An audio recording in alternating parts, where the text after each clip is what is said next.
The TVWAN News is proudly brought to you by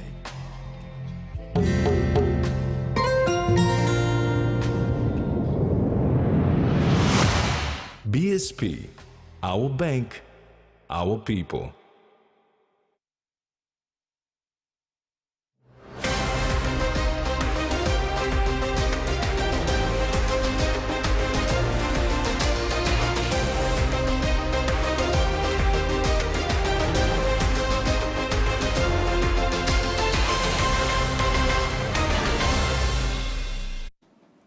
Good evening, this is TV1 News. I'm Maricela Calaton.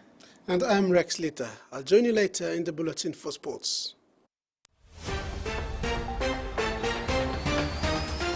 In this edition, TUC reacts to leaked NEC documents, Symposium promotes service delivery, and Gulf return to netball championship scene.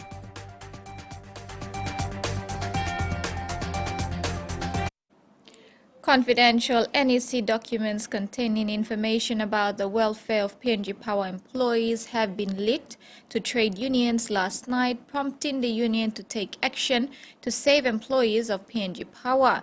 The Trade Union Congress of Papua New Guinea met today and has called on the NEC to rescind this decision. The National Executive Council, in its special meeting number 7 of 2023, dated March 24, among other resolutions passed, also made a decision to refocus the employment contracts of PNG Power employees in line with the Essential Service Act. This will subsequently lead to PNG Power staff signing new contracts. It also indicated clearly for those new contracts to be implemented outside a unionized environment. This document came to the attention of the Energy Workers Union and the Trade Union Congress last night. They met today to make a call to NEC to rescind this decision and for PNG Power not to implement this. We don't have any problems with most of the things here. We want to work and cooperate, by the way. We don't like come up enemy to want them bored or want them about, but when you take a gun and you point it at us, you expect us to come and sit down with you and chew boy with you with a gun over our head and pointing at us. You know, people don't talk like that. You're a Melanesian. You houseboy man over them. You can't own them houseboy. You can't own them community here. Me Papua New Guinea here. With Prime Minister James Marape's signature on this document as the chairman of NEC, Pasca questioned the Prime Minister's stance on the right of workers in PNG. Tell us, please, reassure us that you have not abandoned us, abandoned the workers of Papua New Guinea in favor of a few ambitious, adventurous board members who contribute very little to the economy of this country. Just reassure us. Your signature is on here, all right? You play supporting workers' rights, but this signature tells a different story. He said the directions of the NEC to force employees to sign new contracts is against international labor laws. The other aspect in the effect of this is that if you get these guys to go and sign onto a contract, that tantamounts to forced labor. All right, it tantamounts also to forced labor, meaning also you're intimidating them, you might be imprisoning them, or you're threatening them to terminate them or so on and so forth if they do not sign on to a contract. It amounts to forced labor, which is against conventions laid down by the International Labour Organization. The decision by NEC is part of its rescue plan to salvage PNG Power from bankruptcy. However, the union says there are better ways to improve performance at PNG Power, save and make money, than attacking its own workforce. So you may go revisit them all can, because you may want to lose plenty millions of kina through this IPPP arrangement. Now, taking out money from workers will not rescue PPL. You sack 400 or 500, you will not rescue PPL. All you do is you will add on to the unemployment numbers that are out there, malnourished people that are out there, and you will cut your revenue to the national government, because workers, formal sector workers, are the biggest contributors to the national revenue and the national budget of this economy. According to the document, more than 400 employees are expected to be affected by this NEC decision. Ruth Rungula, TV1 News.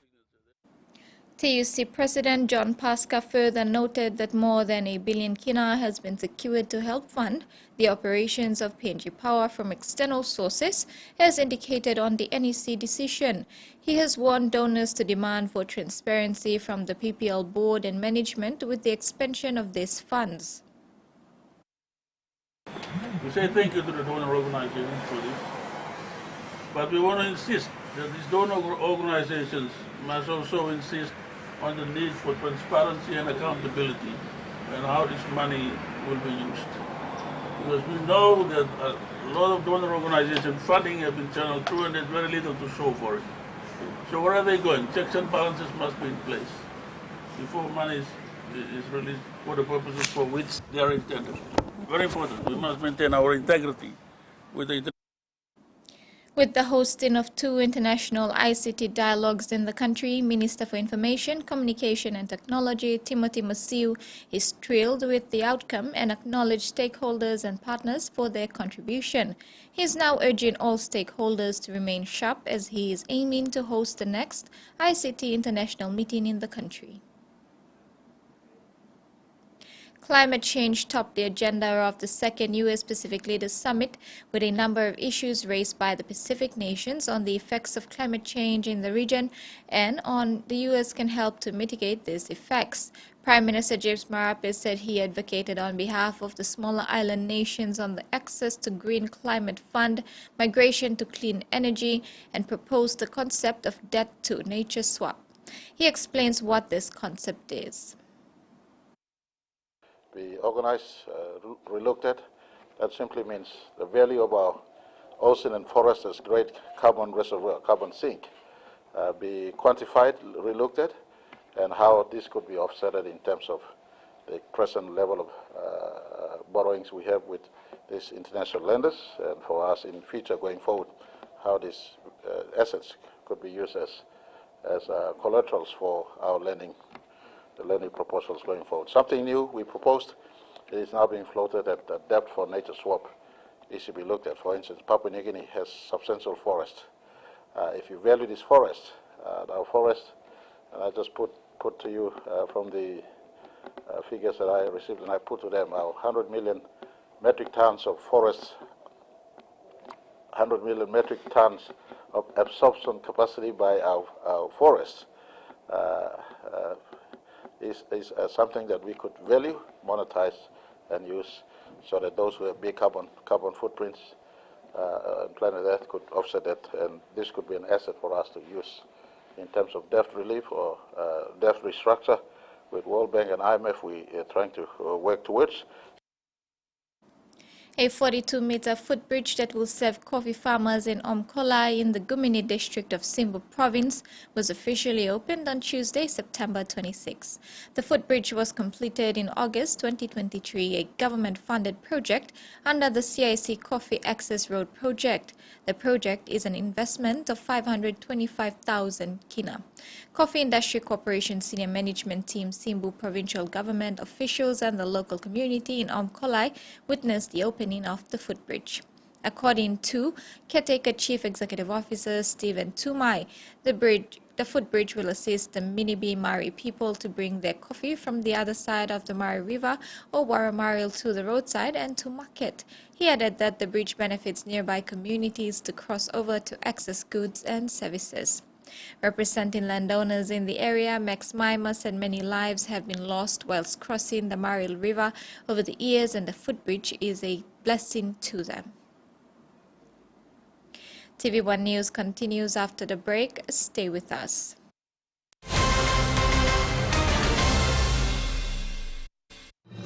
Experience a convenient and smarter way to do your banking with BSP Mobile Banking. You don't have to leave the office or your home to pay for bills. You can view your account balance, transfer funds, top up phone credits, or purchase easy paid units wherever you are. Visit your BSP branch today to register now for BSP Mobile Banking. BSP Mobile Banking, the smarter way to bank. BSP, our bank, our people. Want to know to win a scale rice matchy pack? Scale Rice is giving away hundreds of really scale prizes for that scale weekend. Prizes include over 200 scale rice Nambi set, over 190 scale rice Eskis, 44 JBL speakers with 2 wireless mics. To enter, buy any scale rice or Ori rice product, write your name and contact details at the back of the receipt, drop in the entry box. There's 116 winners fortnightly, 16 promo locations and 4 fortnightly draws. Try us all. More details in store or follow us on our social pages. Terms and conditions apply. All Mama Flame is not all Sam. Me say you sing flame flower long one yem. Me say me Kim Kai Kai belong family belong me. You go more yet. Man belong me save like him flower balls belong me what them kawa war na spring onion. All pikinini belong me save like him to mas pineapple donut me save walk him lo house. Ne make kumu mix him what them cow na karamapim long flower. Tasty hash browns. Time is kelly one time all arapela kai kai. Me save kissing more kai kai long all get a toya me tromoy one time flame flower. You in a pecking more one time flame flower.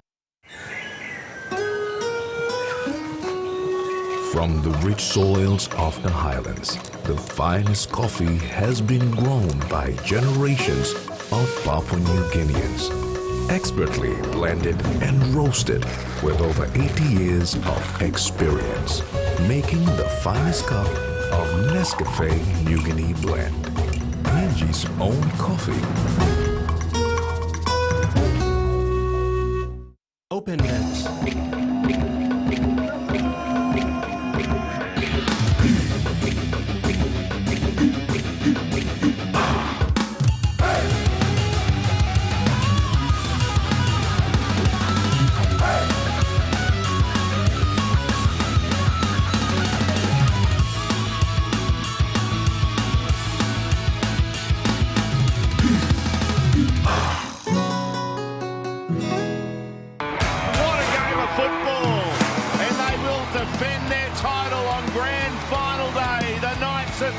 Decider.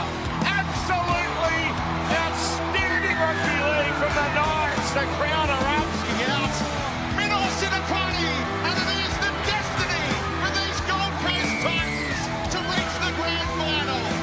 It's theirs now. They'll be taking on Newcastle on grand final day.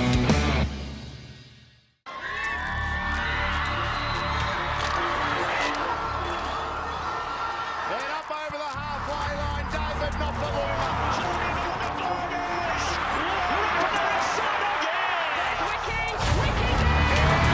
ends up with it. Looking for Hickok. The punch goes in. Here comes Anuka. It's one of the great rugby league tries. Josh Anuka. The drought is over. The Tigers have done it.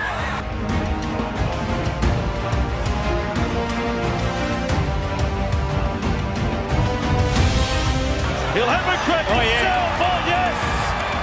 A meat pie for the front rower in a grand final. Ready, the chance throw, that's it!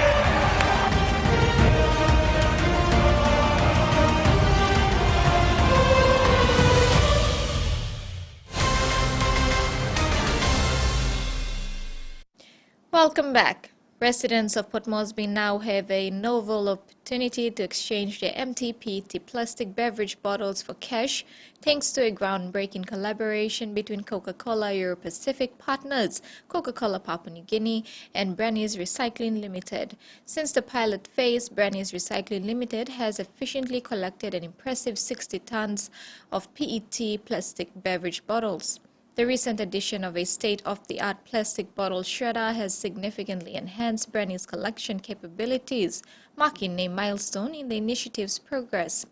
To facilitate easy access for residents, 3 collection centers have been strategically set up in the nation's capital, Port Moresby. These centers are Ahuya Street Gordons, Spondia Street Hohola, and Movivina Street Gerhu Stage 6. New Guinea takes center stage at the Bougainville Chocolate Festival 2023, unveiling a vibrant stall at Hujena Oval. Amidst the event's theme, innovation and information sharing to empower farmers, the airline attracted a massive crowd on the festival's opening day, witnessing an impressive turnout of visitors eager to explore their offerings. The annual Chocolate Festival ran from September 26 to 28 and brought to gather diverse participants with any Guinea standing tall alongside government entities, corporations and financial institutions, collectively engaging over 5,000 farmers and the broader public from Bougainville. In regional news, the Marshall Islands is expected to soon enter into a renewed economic and security cooperation agreement with the U.S., a boon for American efforts for counter-growing Chinese influence in the Pacific. The U.S. provides economic and security assistance to the Marshall Islands, Micronesia and Palau under a series of agreements called the Compacts of Free Association. The U.S. and the Marshall Islands have been in talks to renew their compact, now set to expire at the end of September. The Marshall Islands Parliament has adopted the resolution to accept the agreement and is expected to certify it soon. The U.S. compacts with Micronesia and Palau have already been renewed.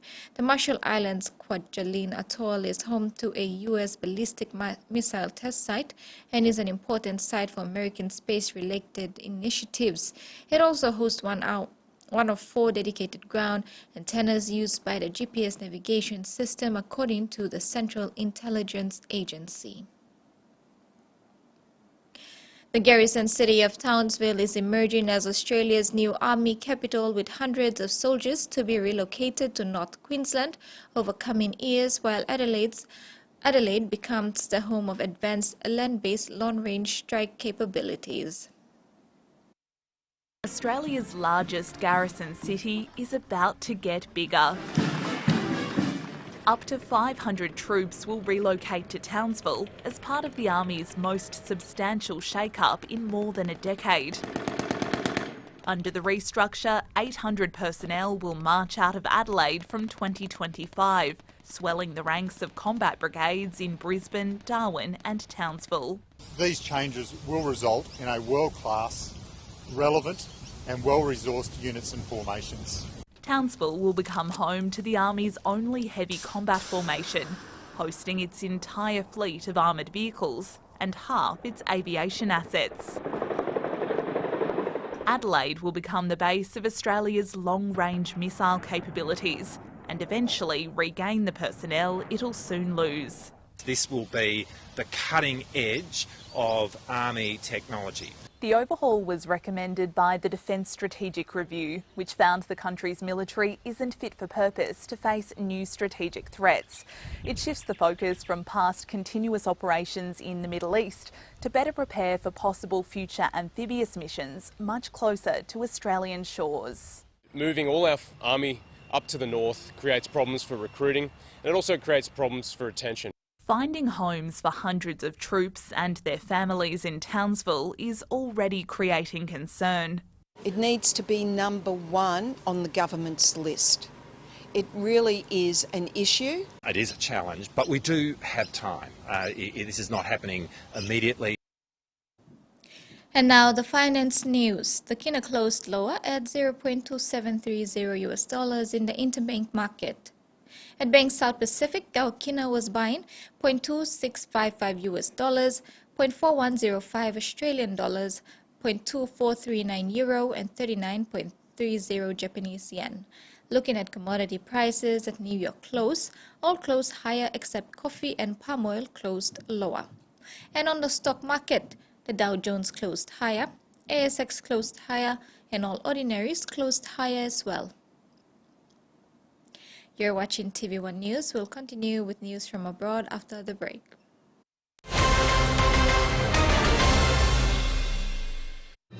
Experience a convenient and smarter way to do your banking with BSB Mobile Banking. You don't have to leave the office or your home to pay for bills. You can view your account balance, transfer funds, top up phone credits, or purchase Easy Pay units wherever you are. Visit your BSB branch today to register now for BSB Mobile Banking. BSB Mobile Banking, the smarter way to bank. BSB, our bank, our people. Hey, you want to talk? Want to win one of 4 Costa buses? Simply collect 6 SP Lager Red promo caps and enter the draw at a participating store near you. There are heaps of other great prizes to win too, like SP Hunters jerseys and other awesome SP Lager gifts. So enter the draw today for a chance to win. There's a bus to be won in Islands, Southern, Momase, and the New Guinea Islands. SP Lager, Bungim Yumi! A quick favorite meal for the day does feel good. Snacks noodles is my choice for a simple meal. It is easy to prepare and fast to cook. And with a touch of flavor and ingredients, quality noodles that can be cooked and enjoyed in many different ways. You see, my whole family loves it. It's made here in PNG and comes in different pack sizes. Snacks noodles, tastier by you like you more. A true champion is measured by their courage, their determination, and their passion to never give up and to always keep trying. With a delicious Milo in milk taste and added nutrients, Milo in milk is a great way to fuel our little champions with nourishing energy every day. Because true champions give it their all. Milo, PNG and Mia. Prime PNG made.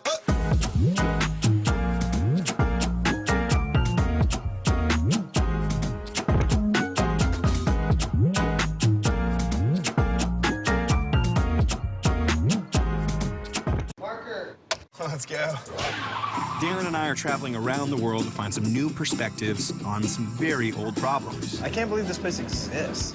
Searching for healthy, sustainable living solutions for the planet. Merge where we live with what we eat. And all who live on it. Woo! From Europe to the Amazon, from superfoods to eco-warriors. Welcome to a culture that screams green and responsible. It's time to get down to earth. It all comes down to this. This is a battle of the best. The Penrith Panthers and the Brisbane Broncos. Can the Panthers create history by winning 3 grand finals in a row? Or will the mighty Broncos upset the reigning champions? This mining club hit rock bottom. Catch every moment here on TVWAN Sports. Quite scintillating.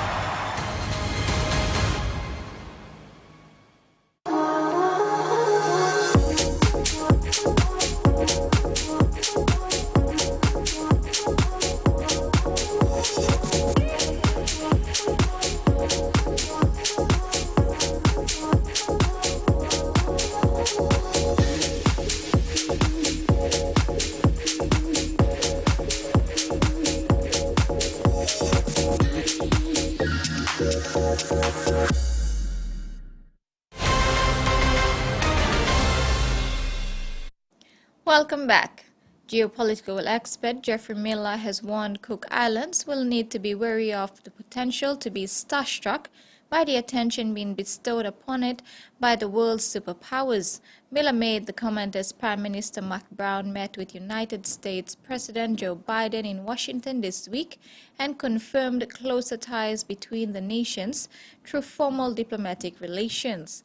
Miller, an international analyst at the Democracy Project at Victoria University in Wellington, said the decision by the U.S. to establish formal diplomatic relations with the Cook Islands represents the culmination of a well-signaled maneuver by Washington in its ongoing geopolitical competition with China. President Biden met Pacific Island leaders for a second White House summit in just over a year early this week, part of a charm offensive aimed at curbing inroads by China into a region Washington considers strategically crucial. Food for the Future will involve producers across 10 million hectares aiming to prove that getting farming foundations right can lead to big gains in productivity and profitability. When the going is good in Central Australia, it's hard to find fault with this country. Astonishing in its beauty, but also its productivity. In the good seasons, yeah, this country's like second to none, I don't reckon. Like cattle grow here out of sight. Willie Brown and his wife Amanda are slowly learning the finer points of cattle country in the Red Centre.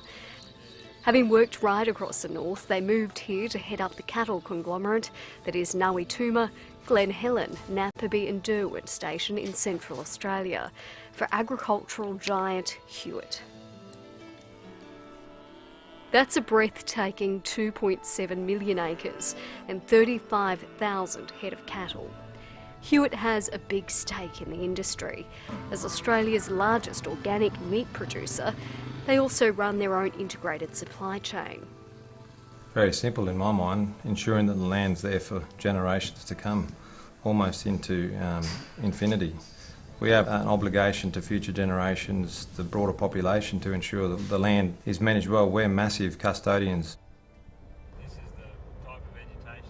It goes to the very essence of why they, along with Bush Heritage Australia, Integrity Ag and Environment, Soil, Land, Food and Meat and Livestock Australia, are leading such an extensive sustainability study. Scientists and environmentalists are given unique access to measure and report on how Hewitt has been refining their production practices and land management with a greener focus. And fresh off the press, preliminary results are certainly eye-opening. The study shows the growth in market opportunities can be as high as 50% when meat is grown in a farming system where natural assets and sustainable practices are an investment focus. A lot of those things are about combining the science, understanding the practices we carry out on the land and bringing them together and really getting to a point where we can match the science and the production and how that works together to quantify what we've been doing. The sheer breadth of geography and variety of livestock means the findings will resonate right across the red meat industry. And that's exactly why Australia's peak meat body are also stumping up their dollars. We're able to co-invest in this type of a project which gives us that geographical spread, gives us scale, gives us the spread across cattle and sheep, but also it gives us the ability to then share that information more broadly. Communities affected by last summer's River Murray flood are urging tourists to return to the Riverland this long weekend. Almost a year since rising waters started to threaten communities along the River Murray, many are still feeling the effects of the flood that followed. In the mid-Murray town of Morgan, the local grocer has struggled with a drop in visitors to the region. December's Christmas, not good. And even now we are struggling because the shackies, even they are not around here. But the residents of this riverside town are banking on a turnaround this long weekend and over the school holidays, with visitor bookings on the rise. Well, I'm hoping it's going to be a busy time because COVID and the flood, we were very quiet. So any luck, we'll be pretty busy.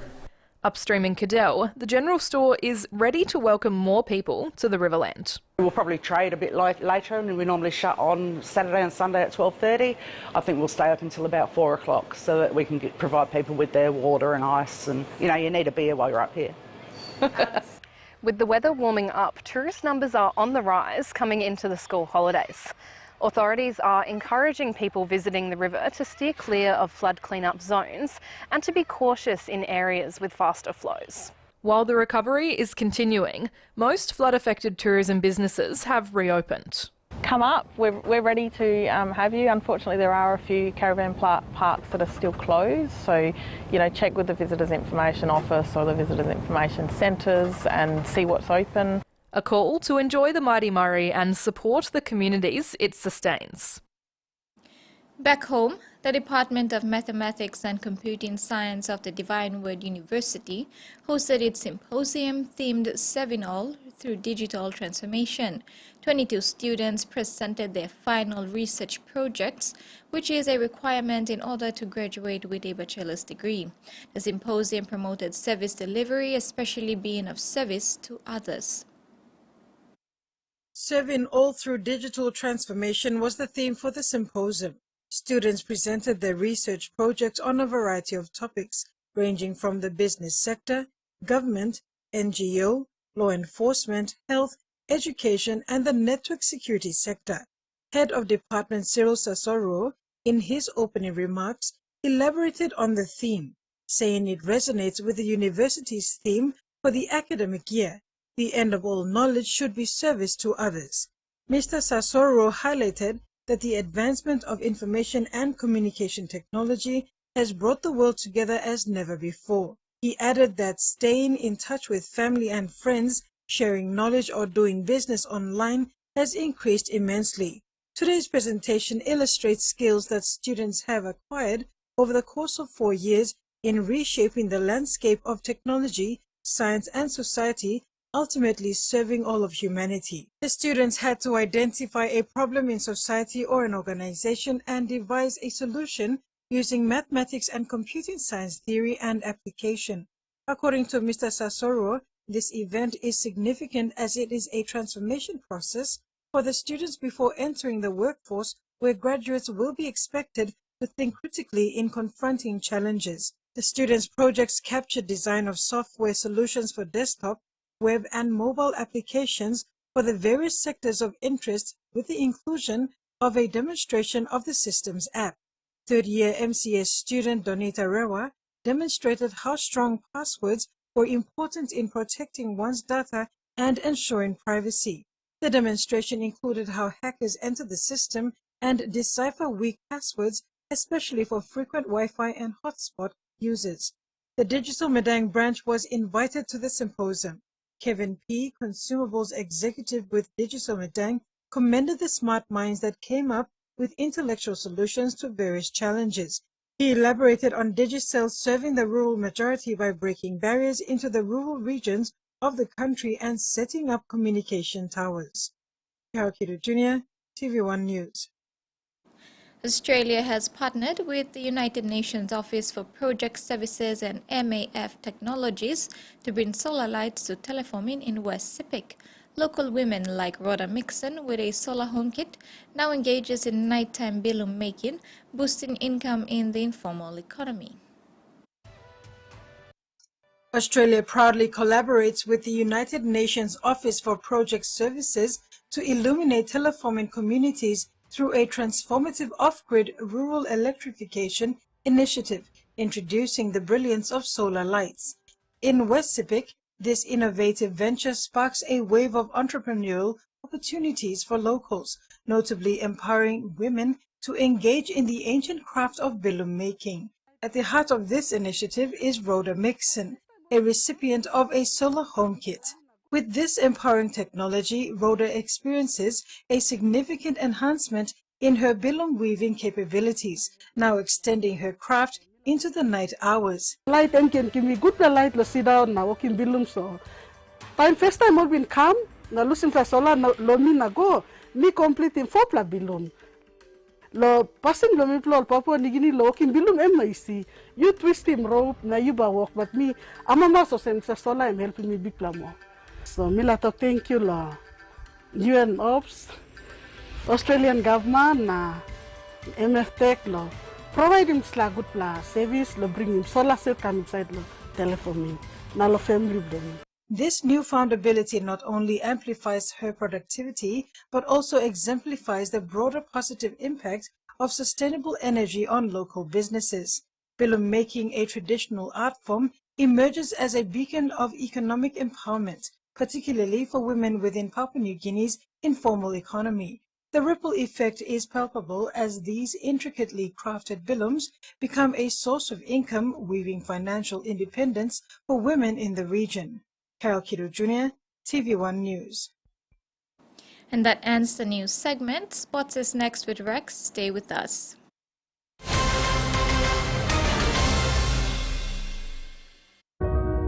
Hardware House is more than just a store. It is where quality meets affordability, where culture is proudly celebrated.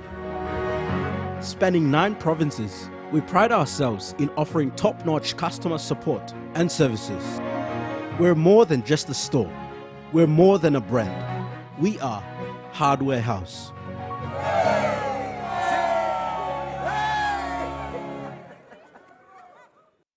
Hi, I'm Chef Jules Henow, and this is where my true inspiration for cooking started.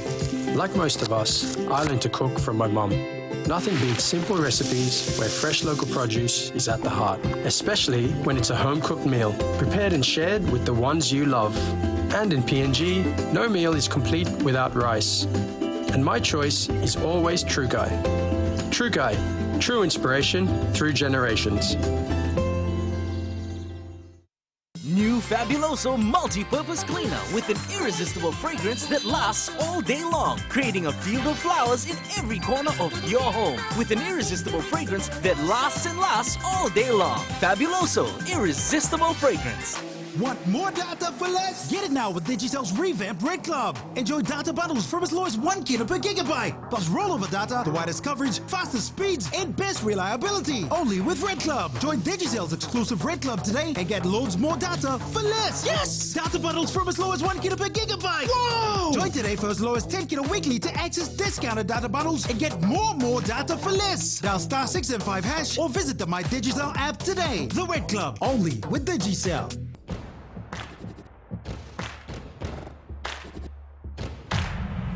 The rumble is on.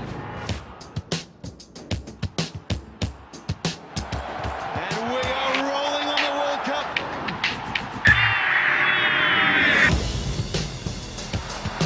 The biggest prize of them all.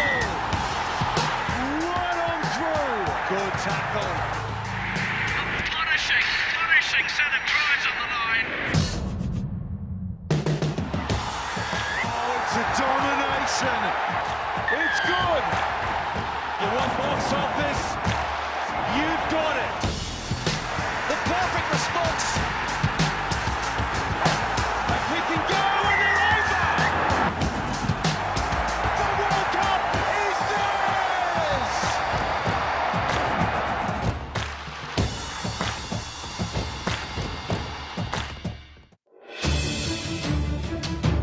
Anuraj aims to marry Devi just so he can get revenge for her slapping and disrespecting him.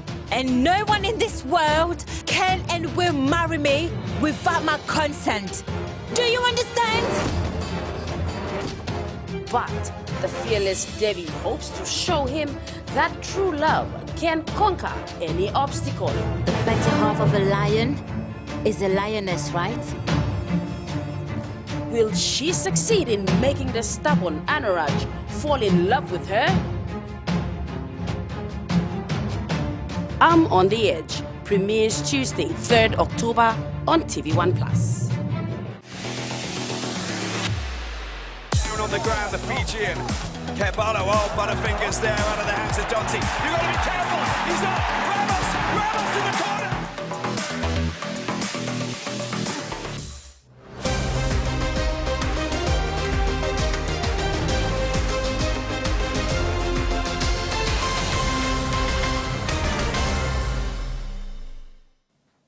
Thanks for staying with us. In sports, the Momase Regional Youth Games in Madang has reached the business end of the competition and the teams are muscling up for the medals. Some sporting codes have completed regular rounds and heads into finals. However, touch football, basketball, volleyball and soccer are still in round matches because court and pitch availability has been an issue. With the Momase Regional Youth Games expected to conclude over the weekend, Competition Director Charles Morola is grateful on how games have been organized and run with available resources. Morola said despite the availability of one court only in volleyball and basketball, a minimum number of entries from district teams have made the matches bearable. In volleyball, a turn of weather affected their progress. A number of games were suspended due to rain falling midway through the competition, further hampering progress. Volleyball tournament director Andrew Ikifu said volleyball is still pushing on and will see out the competition.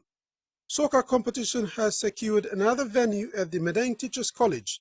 With 40 teams and over 90 games, soccer will need more than 3 fields currently at their disposal to complete their matches in time. For inclusive sports, they were able to get their games underway despite the rain. They are expected to complete their events first. The Momase Regional Youth Games have brought together youths from Morobe, Madang and Sepik region, a great opportunity to unite youths and build friendship. This is second Regional Youth Games to be hosted in the country. The first was organized for Southern Region. It was played in Alotau, Milne Bay Province. The Lei Karate tournament over the weekend saw a number of young fighters catch trainers' attention.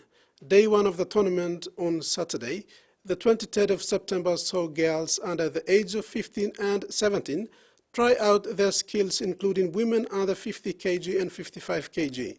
Male fighters competed the next day. Raw karate techniques were on display at the Sir Ignatius Kilage Stadium's volleyball complex on Saturday, the 23rd of September. The two-day tournament attracted clubs from Lae as well as remote Wow Warrior District and Bulolo. The first day of competition saw girls and women try out what they have learned in their respective clubs or dojos so far.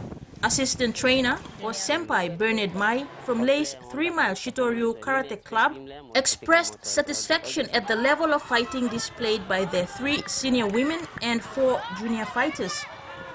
The 3 senior fighters are also in Team PNG and will be competing in the 17th Pacific Games in the Solomon Islands later this year. All play one black kind performance. I mean, expect team lem or put it outside. All just play one kind of thing. All play low standard. That's the standard, really kumute standard. One of his outstanding fighters is 17-year-old Lian Lengleng, who fought in the under 17 and under 55 kg category. I'm been on the nice student. I start training in 2017.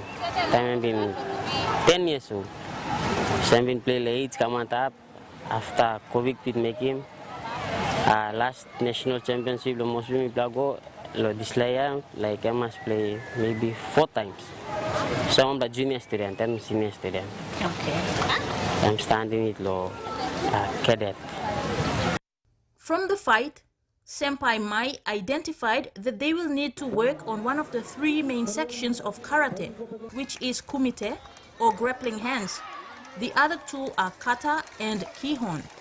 We're gonna improve speed. Like karate, kumite, it's all about speed. You speed, you will get more chance to win. If you slow a man with speed, I'm win you. Lang Lang is from East New Britain and Simbu. She is in grade 10 at the Bugandi Secondary School. She started her training when she was 12 years old, as the neighborhood she grew up in was notorious for petty crimes and violence. She did well in her first 4 fights in the under 17 division. However, a cramped muscle cost her the top spot in the under 55 kg fight. No, I think I need to put a lot more. Policy somehow more. I need to learn more. Like now Islam is still language. Me still got planned something online. So I'm trying best to online and I come back next time strong. Kamila Guare, TV1 Sports, Lae. Softball fanatics in East New Britain are being treated to a feast of softball action. The Gugu Higher Class softball tournament started on Thursday and continues into the weekend at the Rabaul Ashes Field in Rabaul. The timely tournament supports the Rabaul Softball Association's effort to revive the code. 21 teams, both men and women divisions, are currently competing in the 4-day Gugu Hayaka softball tournament. Rabaul, Kokopo and Gizelle teams dawn in colors with their supporters gathered at the Rabaul Ashes Field to participate. The revival of softball in Rabaul has garnered support from major sponsor Gugu Hayakas, who gained the naming rights. They are among other sponsors including EFK Band and Coastal Shipping. The tournament, which kicked off on Thursday, attracted some former and big-name softball stars in East New Britain who came out to witness the games. Rabaul Softball Association President Bernadette Payo said she was thrilled with the attendance on the first day, saying it has been a long struggle in trying to get the teams together in order to get the tournament off the ground. As a president, I try means and ways and to sustain the softball, to bring back the softball game back in Rabaul. I tried means and ways. I get a couple of people to come and clean the field. After cleaning the field, 3 times people have been cutting the field, and it didn't work out until later today. We are taking the field and people come play thinking that it's easy, but being a president, I can tell the truth that it's very hard. She acknowledged the kind gesture of sponsors in supporting the tournament as part of their community obligations. Our major sponsor for this tournament is the Gugu Hayakas. Gugu Hayaka is from Kokopo. It's based in Gedegele anyway, but he came on board and we sponsored him. And that's the major sponsor for this tournament. And the next upcoming games is sponsoring another 10,000 again, which is we are very pleased. And we are very happy that we have the money for the tournament to run the next 2 months' time. The Rabaul Softball Association hopes that the conclusion of the tournament will see the start of the season proper at the Queen Elizabeth Park, the home of softball in East New Britain. Terry Longwood, TV1 Sports. The Netball National Championship Tournament has returned after a 2-year hiatus, and the netball playing provinces are once again congregating in Port Moresby to showcase their netball talents. While it was great to have the event up and running again, it was even more special for the golf team who made their return to the championship scene after 12 years. The Gulf Provincial Netball team last appeared in the PNG Netball National Championship in 2011. They have returned to the National Netball Championship tournament with smiles on their faces. The Blues are from Gulf Province. All the Sayas. The team could not participate in the event because their structure did not meet the requirements set by Netball PNG. With the new structure in place, they are eligible to participate. Gulf has missed out on this event for almost 13 years. Really, the Gulf Association was never existing due to the reason that the PNG Netball had a different structure.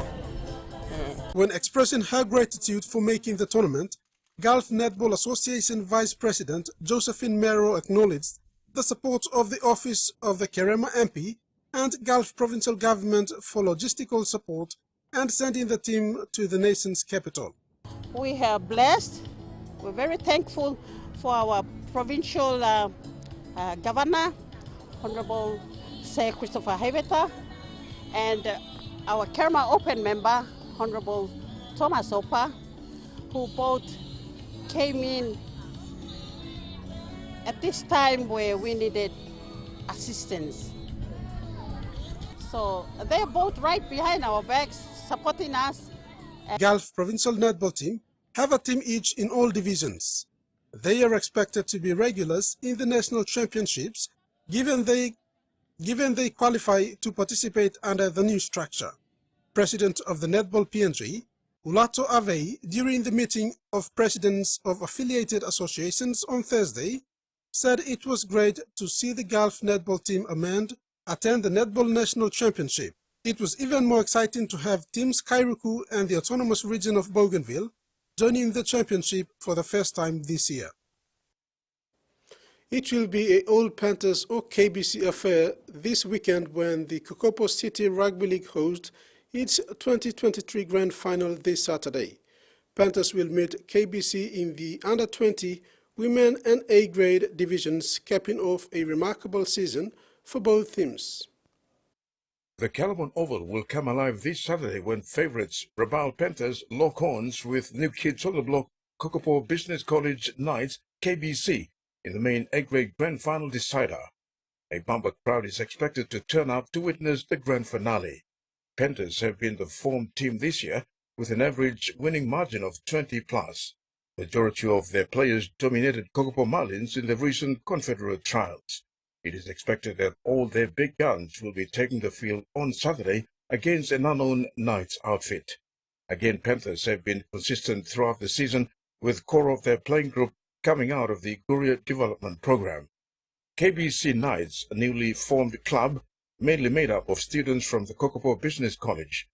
They have been They have picked up momentum towards the back end of the season and are ready for the challenge. They are coached by former Guria Oscar Tonga, who's done well build up the new club this year. While Panthers would start as favourites, Knights, with the underdog tag, are capable of causing an upset on Saturday. The first final in the under-20 sees Panthers meet Knights at 10:30. Women's final, Panthers versus Knights at 12 noon. The main event is the A-grade grand final between Rabaul Panthers and KBC Knights, which is scheduled to kick off at 1:30, with the official presentation to follow. AgMark General Manager and sponsor Stephen Nightingale will give the keynote address. Terry Longwood, TV1 Sports. Oceania Rugby confirms today that the 2023 Oceania Rugby Sevens Championships will be held at Ballymore Stadium in Brisbane, Australia on 10 to 12 November. The Queensland Government, through the Department of Tourism, Innovation and Sport, are proud to host the 2023 Oceania Rugby Sevens Championship for the first time at Ballymore Stadium in Brisbane. The Oceania Sevens, a key event on the World Rugby calendar, will bring thousands of fans to Brisbane, with many staying on beyond the three-day championships to explore the region, injecting around $3 million Australian dollars into the visitors' economy. Queensland Rugby Union CEO David Hannam said they're excited to host the Oceania Rugby Sevens Championship at Ballymore later this year. Ballymore is also an Olympic venue for the 2032 Brisbane Games, with Rugby Union's gold medal winning Olympic sport for Australia. Hannam said the Oceania Rugby Sevens Championship is set to provide an entertaining experience for the competing teams, with fans visiting Ballymore, and be a golden pathway for future Sevens talent ahead of the 2032 Olympics. The 2023 Oceania Rugby Sevens Championship features 25 teams, 15 men's and 10 women's from 14 countries in the region participating. 18 teams will be vying for Olympics qualification. The top-placed men's and top-placed women teams in the Olympic qualification sections of the 2023 Oceania Rugby Sevens Championship will qualify for the 2024 Paris Olympics. Oceania Rugby General Manager Frank Puletua highlighted the significance of these events. This championship is not just a sporting event, it's a celebration of cultures, traditions, and the enduring spirit and skill of rugby players across the ocean. It's a chance for emerging and established talents to shine on a global stage and to take a significant step forward towards their Olympic dream. The women's Olympic section of the tournament will feature American Samoa, Fiji, Cook Islands, Papua New Guinea, Samoa, Solomon Islands, Tonga, and Vanuatu, all vying for the sole qualification spot to Paris 2024. The men's Olympic section will see these national teams and others battle it out for a final spot, joining Australia, Fiji, and New Zealand in Paris. Terry Longwood, TV1 Sports. While it's the final countdown to AFL Grand Final, this weekend some young footy players are already kicking serious goals just by getting involved. Researchers and the AFL have dramatically expanded the inclusive program called All Play and hope it will increase the number of children with disability giving the game a go. 40. Yes! Woo! The smiles say it all, and every small success is a source of joy. Make you feel happy. 14-year-old Mackenzie says playing footy has helped her cope with ADHD and overcome social anxiety. It was like a second family, like they all accepted me for me. They didn't expect any more than what I could do. Monash University researchers and the AFL say their All Play Footy Toolkit now offers more than 360 online resources, coaching courses, practical tips and strategies for each disability. And the inclusion that you can generate from that can make such a big difference to a footy club. It's so important because it's just a basic human right. It's building on the great strengths and gut instincts that these amazing coaches already have. Just under 4% of the kids enrolled in Auskick are identified as having a disability, and it's hoped that will increase along with the All Play program's expansion online. Last year we had 7 kids in our team with neurodiverse. It was unreal just to see them involved. Helping build empathy and understanding. It feels fun. It's just good how everyone gets to fit in with everyone else. We've got a kid in our team who has a disability, and I've never noticed that. And for parents, that's all that matters. All of his mates, just seeing him as being one of them, he is no different to any of these other boys. Helping kids soar on and off the field. It's like I wake up and I'm like, no, I can actually do this. I'm going to have a good day. That's all we have for sports. Maricela. Thank you, Rex. We'll now have the weather forecast.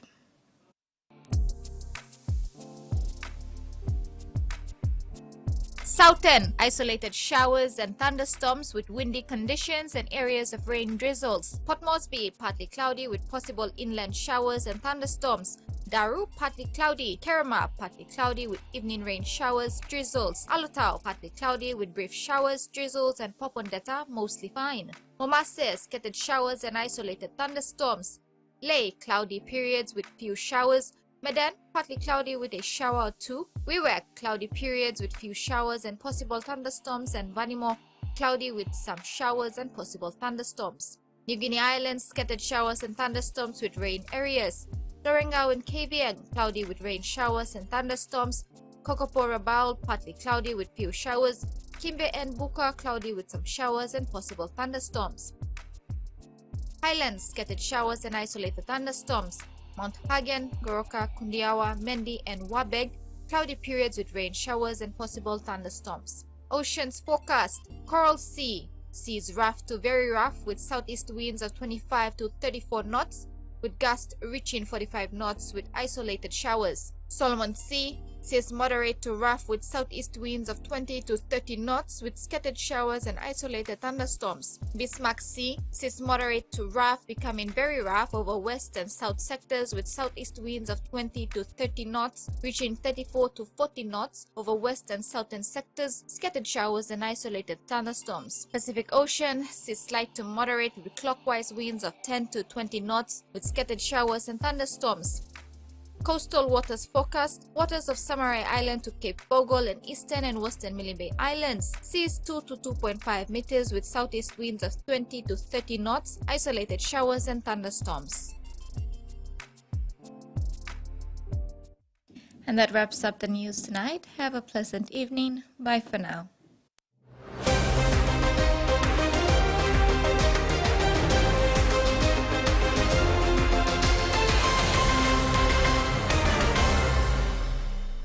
The TVWAN News was proudly brought to you by